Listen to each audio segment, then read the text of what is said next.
नमस्कार, मैं हूं आपके साथ मेघना सचदेवा।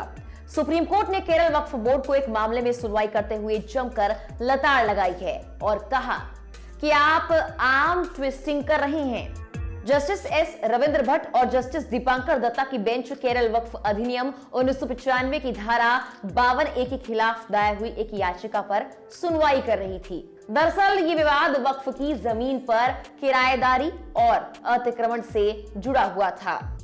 सुप्रीम कोर्ट में आने से पहले केरल हाई कोर्ट ने किराएदारी के इस विवाद में याचिकाकर्ताओं के खिलाफ क्रिमिनल एक्शन पर रोक लगाने से मना कर दिया था।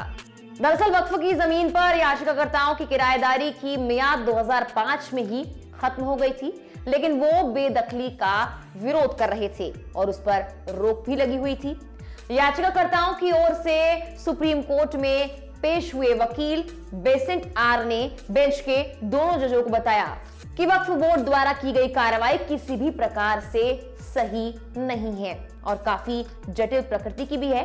सुनवाई के दौरान दोनों जजों की बेंच ने केरल वक्फ बोर्ड के खिलाफ बेहद कठोर टिप्पणी करते हुए ये कहा कि वक्फ बोर्ड का एक्शन याचिकाकर्ताओं के खिलाफ ऐसा है जैसे वो उनका हाथ मरोड़ रही हो और बेहद कठोर कानूनी प्रक्रिया को अपना रही है।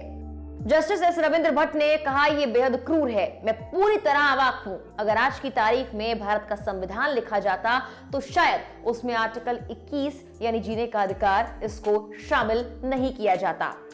उन्होंने केस का जिक्र करते हुए कहा कि भले ही 2005 में किराएदारी अमान्य कर दी गई हो, लेकिन इस मुद्दे को लटकाए रखा गया और जब आपराधिक मुकदमा चलाने के लिए 2013 में संशोधन लागू हुआ तो केरल राज्य वक्फ बोर्ड ने याचिकाकर्ताओं के खिलाफ सख्त उपाय शुरू कर दिए।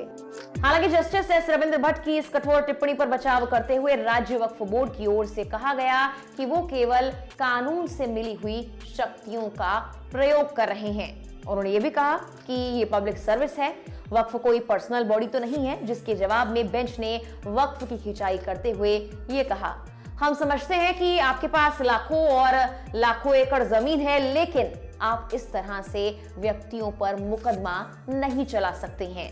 ये आम नागरिक उपचार है और ये आर्म ट्विस्टिंग के अलावा कुछ नहीं।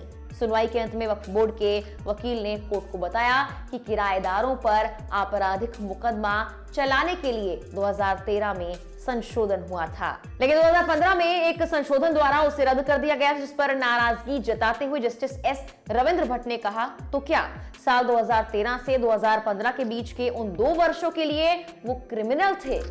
सुप्रीम कोर्ट में दायर याचिका में कहा गया कि केरल हाई कोर्ट को कानून के दुरुपयोग को रोकने के लिए अपनी शक्तियों का प्रयोग करना चाहिए था और वक्फ अधिनियम की धारा 52A को रद्द किया जाना चाहिए था। सुप्रीम कोर्ट ने मामले में सुनवाई के बाद अपना फैसला सुरक्षित रख लिया है। फिलहाल के लिए इस वीडियो में इतना ही। तमाम देश दुनिया की खबरों के लिए आप लोकमत हिंदी को सब्सक्राइब जरूर कीजिए।